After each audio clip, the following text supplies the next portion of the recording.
Well, the ailing economy is wreaking havoc on the auto industry. In addition to plant closings and layoffs, an estimated 900 new car dealers have gone out of business in the last year. So it is quite unusual to find a small-town Chevy dealer that is beating the odds. Like many of America's small towns, Little Falls, New Jersey has a main street where you'll find a collection of businesses catering to the local community. It's where Schumacher Chevrolet has stood for more than 76 years. Thank you for calling Schumacher Chevrolet. How can I help you?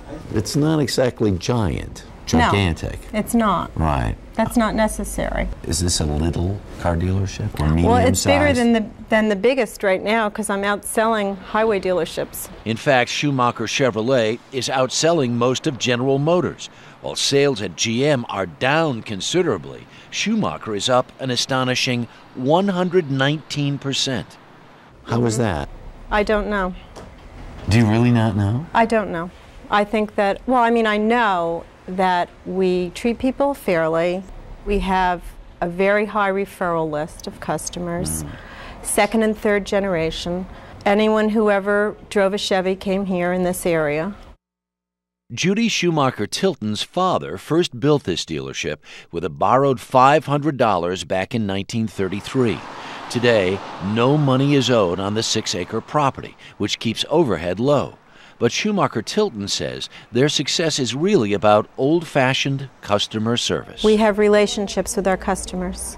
I care about them when they drive away in their vehicle.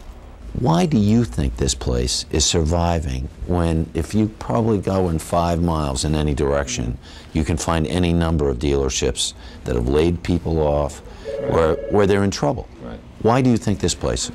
Because the expectations they set in the front end of the sale, they've delivered in the back end, and they'll get the repeat business. Ronnie, line 1, please. To boost sales, a great many hours are invested working the phones and the web. But Schumacher Chevrolet also invests a great deal in the local community. They sponsor the Little Falls Youth Football League, dedicated a park in town, and for a half-century have provided the driver's education vehicles to the high school up the street. If Congress called you and said, we want you to run General Motors since you're doing such a good job over here in New Jersey, what would you tell them? Why should GM be kept alive? Because the domestic automotive industry is the foundation of this country. Most of America's car dealerships have not been as successful as Schumacher Chevrolet, and by year's end, nearly 5% of the nation's new car lots could be closed.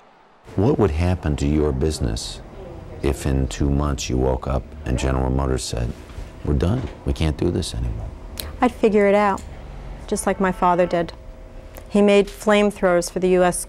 Army out of this dealership for World War II. There were no cars being sold for years.